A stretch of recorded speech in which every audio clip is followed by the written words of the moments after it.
तो स्टूडेंट्स, हम आपको अभी सिखाएंगे कैसे ट्रिक अप्लाई करके त्रिकोणमितिक ratios of 0 degree, 30 degree, 48 degree, 60 degree and 90 degree निकाला जा सकता है।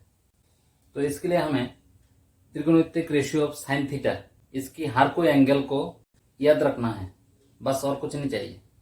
तो आइए हम अभी वो ट्रिक अप्लाई करते हैं। तो जैसे कि हमने बताया, साइन थीटा की हर कोई एंगल याद रखना होगा। तो साइन ए, तो साइन 0 का वैल्यू कितना है? साइन 0 0 है। साइन 30, इसका वैल्यू हाफ यानी 1/2। साइन 48 डिग्री, इसका वैल्यू है 1/√2। साइन 60 का वैल्यू है √3/2 एंड साइन 90 का वैल्यू है 1। तो अभी निकलना है कॉस ऑफ एंगल है। अभी कॉस है, तो कॉस का वैल्यू कैसे निकलेगा? तो साइन ए की जितने सारे वैल्यूज है ये पूरा रिवर्स होगा कॉस ए में, और कुछ नहीं, बस इतने। जैसे कि रिवर्स होगा, इसका मतलब 90 आ जाएगा 0 में, तो ये कितना वैल्यू होगा?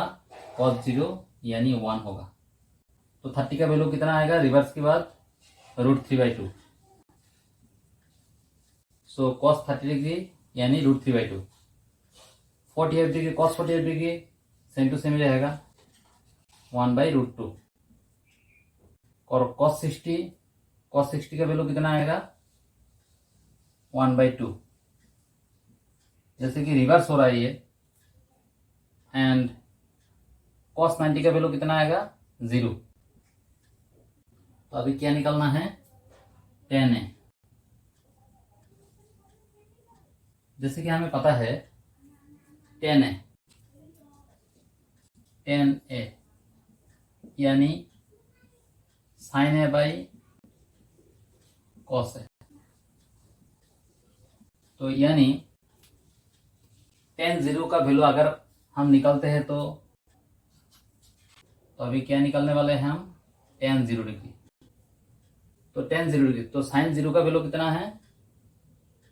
0 एंड कॉस 0 का वैल्यू 1। इसका मतलब वैल्यू होगा, तो tan 0 डिग्री का वैल्यू कितना आएगा? 0। तो अभी निकालते हैं tan 30 डिग्री। तो साइन 30 का वैल्यू कितना है? साइन 30 डिग्री का वैल्यू 1/2 है एंड कॉस 30 डिग्री का वैल्यू है √3/2। अभी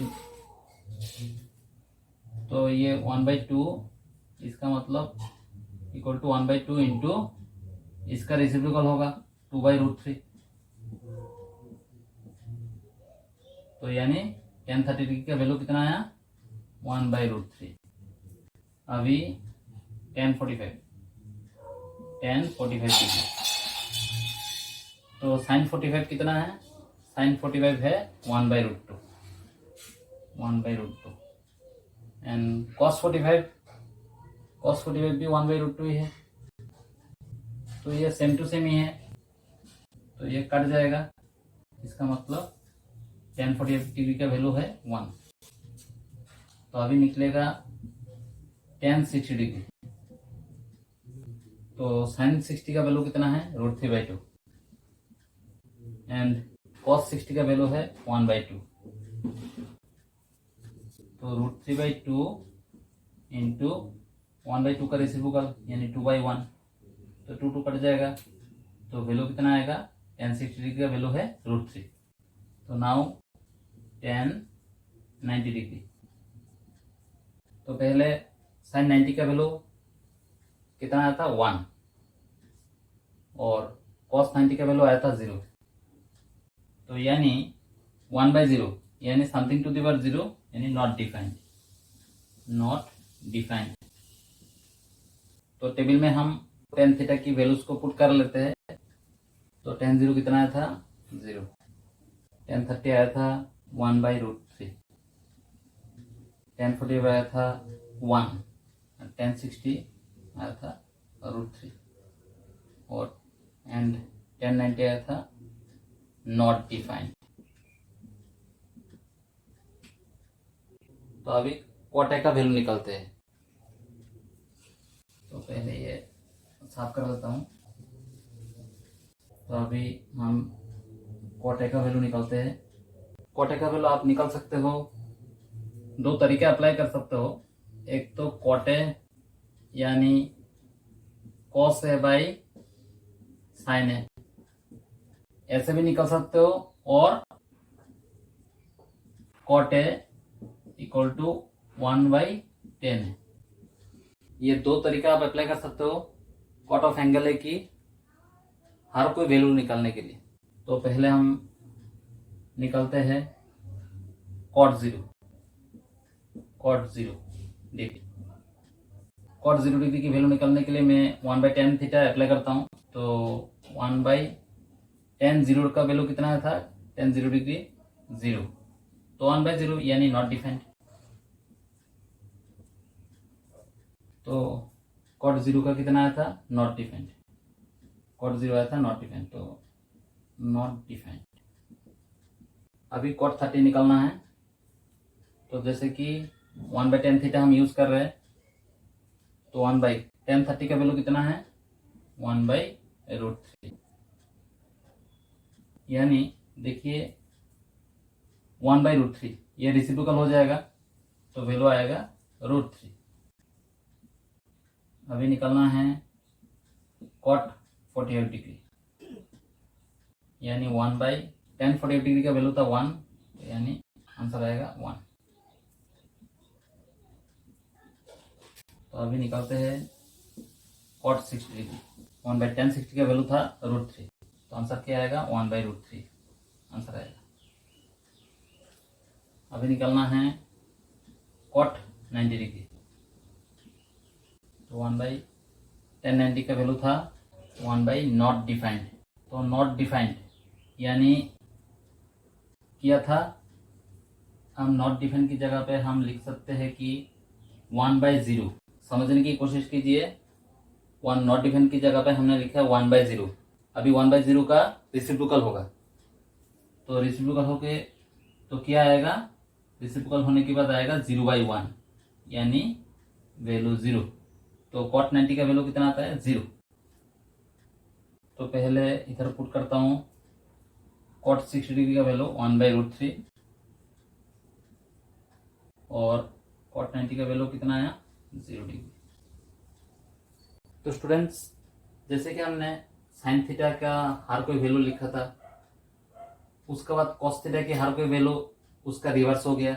तो सेम टू सेम प्रोसीजर आप कॉट ए निकालने के लिए भी यूज कर सकते हो, यानी tan ए की हर कोई वैल्यू उसका रिवर्स हो जाएगा कॉट ए का वैल्यू।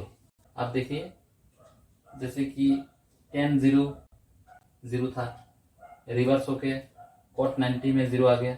tan 30 था 1/√3, कॉट 60 में आ गया 1/√3। जैसे कि tan 48 डिग्री 1 था, कॉट 48 डिग्री वो भी सेम रिवर्स होने के बाद सेम ही आएगा, 1 ही आएगा। tan 60 डिग्री आया था √3, tan 30 डिग्री में जो था 1/√3 वो रिवर्स होने के बाद कॉट 60 में आ गया 1/√3। तो cot 90 same to same tan 0 में कितना था, 0, तो ये रिवर्स होने के बाद कॉट 90 वो 0 बन गया। तो अभी हम निकालते हैं सेक ए। तो अभी साफ करवाता हूँ ये। तो अभी निकलेगा सेक ए। तो सेक थीटा यानी 1/cos ए, ये प्रोसीजर आपको अप्लाई करना है। 1/cos ए यानी cos ए की हर कोई वैल्यूज का रेसिप्रोकल होगा सेक ए का वैल्यूज। सेक 0 डिग्री यानी 1/cos 0 डिग्री कितना था, 1, यानी वैल्यू 1 आएगा। और सेक 0 का यानी सेक 0 डिग्री का वैल्यू आएगा 1। अभी सेक 30 डिग्री ये होगा 1/सेक 30। तो cos 30 का वैल्यू कितना था, √3/2। तो रेसिप्रोकल होने के बाद आएगा 2/√3, यानी सेक 30 का वैल्यू 2/√3 है। अभी सेक 48 डिग्री निकलना है। 1/cos 48 डिग्री कितना था, 1/√2। तो रेसिप्रोकल होने के बाद ये आएगा √2, यानी सेक 45 डिग्री का वैल्यू है √2। तो अभी सेक 60 डिग्री 1/cos 60 का वैल्यू कितना था 1/2। तो रेसिप्रोकल के बाद वैल्यू आएगा 2, यानी सेक 60 का वैल्यू है 2। अभी सेक 90 डिग्री, तो 1/cos 90 का वैल्यू कितना था 1/0। तो यानी something to the power 0 not defined. हम अभी सेक की हर कोई वैल्यू पुट कर लेते हैं इधर। तो सेक 0 कितना आया था, सेक 0 1, सेक 30 2/√3, सेक 48 की वैल्यू √2, सेक 60 डिग्री का वैल्यू 2 एंड सेक 90 का वैल्यू नॉट डिफाइंड। तो अभी कोसेक ए, तो अभी कोसेक ए निकलना है। कोसेक ए, इसमें भी हम 2 प्रोसीजर अप्लाई कर सकते हैं। कोसेक ए यानी 1/sin ए, यानी साइन ए की हर कोई वैल्यूज का रेसिप्रोकल होगा कोसेक की वैल्यूज। तो और एक प्रोसीजर क्या है, सेक ए की हर कोई वैल्यूज का रिवर्स होगा कोसेक की वैल्यूज। सीधा प्रोसीजर अप्लाई करते हैं तो कोसेक का वैल्यू सेक ए की रिवर्स होगा। सेक थीटा की हर कोई वैल्यूज हम रिवर्स करते हैं। अभी सेक 90 का वैल्यू कितना था नॉट डिफाइंड। तो अभी कोसेक 0 डिग्री बन जाएगा, रिवर्स के बाद नॉट डिफाइंड। तो सेक 60 का वैल्यू कितना था 2, तो अभी कोसेक 30 बन जाएगा 2। सेक 48 डिग्री था √2, तो कोसेक 45 भी फिर से ये √2 ही बनेगा रिवर्स के बाद। तो अभी निकलना है कोसेक 60, यानी सेक 30 जितना था वो होगा इधर 2/√3। लास्ट में सेक 0 था 1, तो ये बन जाएगा कोसेक 90 का वैल्यू। तो स्टूडेंट्स, आशा करता हूं कि आपको अच्छी तरह समझ में आ गया होगा कैसे ये ट्रिक अप्लाई करके आप हर कोई वैल्यूज निकाल सकते हो। सिर्फ साइन थीटा की हर कोई एंगल आपको याद रखना है, तो बाकी का आसानी से निकल जाएगा। अगर आपने साइन ए की जगह पर कॉस ए का हर कोई वैल्यू आपने याद कर लिया, तो वो साइन थीटा में रिवर्स करके निकल सकते हो साइन थीटा की हर कोई वैल्यूज। तो अगर आपने पहले कॉट निकाल लिया, तो कॉट के हर कोई वैल्यू की रिवर्स होगा टेन थीटा की हर कोई वैल्यूज। अगर आपने कोसेक थीटा पहले निकाल लिया, कोसेक थीटा के हर कोई वैल्यूज, तो इस सारे वैल्यू की रिवर्स होगा सेक थीटा की वैल्यूज। बहुत ही सिंपल है, तो आप देख लीजिए। तो स्टूडेंट्स, फिर से नेक्स्ट क्लास में मिलते हैं कुछ प्रॉब्लम्स लेके। धन्यवाद।